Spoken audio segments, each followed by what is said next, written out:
Bharatiya Janata party लगी हुई है, विपक्ष गुमराह कर रहा है, उसके लिए क्या कहें? देखो, भारतीय जनता पार्टी 365 दिन चलने वाली पार्टी है। हमारे लिए चुनाव वो मायने नहीं रखता, क्योंकि हम 365 दिन काम करने वाले हमारे कार्यकर्ता होता है। और जो विपक्ष है वो चुनाव के समय ही निकलती है, उनके पास कोई मुद्दा नहीं रहता है पार्टी को क्रिटिसाइज करने के अलावा। इसके लिए हम उसके ज्यादा ध्यान नहीं देते। जिस तरीके से आपने सभा में कहा कि कांग्रेस के पास कोई कैंडिडेट खड़ा करने के लिए नहीं, आपने इस मुद्दे पे आप क्या कहना चाहोगे मीडिया के माध्यम से? मैं ये कहना चाहता हूँ, चुनाव है, चुनाव में आप पार्टिसिपेट करें, ये लोकतंत्र है, चुनाव लड़ना सबका अधिकार है, इसके लिए कौन वंचित करेगा आपको?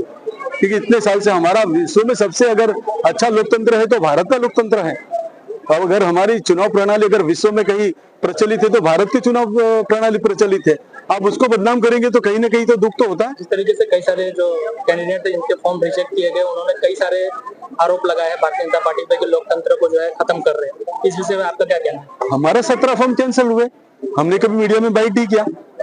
अगर हमारी गलती हुई तो मान लेते, हम गलती मानने वाले लोग हैं। हम किसी के सामने पे दोष नहीं डालते, हमारा दोष हम सामने पे क्यों डालें? अगर हमारी फॉर्म में गलती, हमारा, मैं खानवेल का एग्जांपल दे रहा हूँ, वहां हमारे जो वार्ड मेंबर है उसका 4 फॉर्म कैंसिल हो गए। अब हम किसको दोष दें?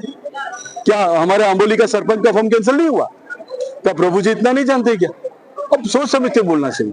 तो क्या आप मानते हैं दमन दीव दादरा तीनों जगह आपकी सरकार बनने वाली जिला पंचायत नगर पालिका? अभी 26 में से 17 जीत चुके हैं, दमन में 16 में से 10 जीत चुके हैं, वहाँ 8 में से 6 जीत चुके हैं।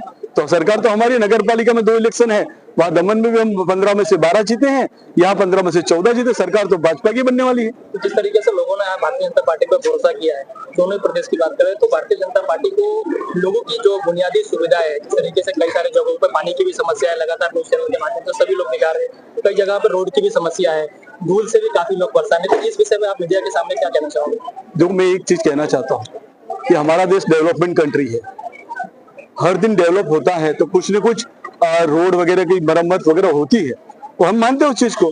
कहीं उसके पानी की समस्या आती है, हम कतई नहीं कहते कि हम 100% सबको पानी दे दिया, 2-5% तो होगा, क्योंकि डेवलपमेंट कंट्री है। अगर आप डेवलप करेंगे तो कुछ न कुछ किसी का नुकसान होगा, लेकिन किसी एक के नुकसान को 100 को फायदा होगा। हम इस सोच के रखने वाले लोग हैं। इसके लिए अगर जो कुछ खामी रह जाएगी तो हम आने वाले चुनाव के बाद हम उसको ठीक कर लेंगे।